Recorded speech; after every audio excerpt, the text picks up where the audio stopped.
అందరము పార్టిసిపేట్ చేస్తే అందరికీ పుణ్యం వస్తుంది, ఒక్కళ్ళే చేస్తే ఒక్కళ్ళకే వస్తుంది. ఇది పత్రిసారి చెప్పిందే. అందరము తలా చేయేస్తే అది ఆటోమేటిక్గా అవుతుంది అక్కడ, అంతే. ఆ ఎనర్జీతోనే అవుతుంది అక్కడ. నేను అందుకే హుండీలో డబ్బులు వేసేటప్పుడు కూడా చెప్తాను, 10,000 వేస్తారంటే నేను 1,00,000 రూపాయలు వేసాను ఆ ఎనర్జీతోనని చెప్పేసి అనుకో అంట.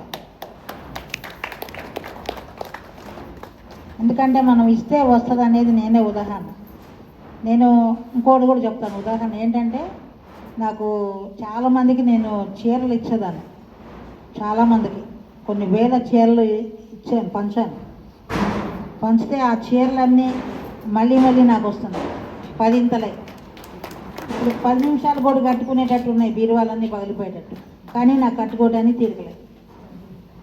అర్థమైందండి? అన్నీ మళ్ళీ ఇస్తున్నాను, మళ్ళీ వస్తున్నాయి, అన్నీ నింపలేక చచ్చిపోతున్నాను. ఎందుకంటే మళ్ళీ మా వాళ్ళు ఏం చేస్తారు, వచ్చినప్పుడు ఏ చీర కొనుక్కున్న వాళ్ళు నాకు కొట్టుకుంటారు, అవన్నీ తీసుకొచ్చి మళ్ళీ పెట్టిపోతారు ఇక్కడ కారు నిండా వేసుకొచ్చేసి. ఇవన్నీ నేను ఎక్కడ కట్టుకుంటా అంటే వినరు వాళ్ళు, అన్నీ వాళ్ళు నాకు కావాల్సినవన్నీ తెస్తారు.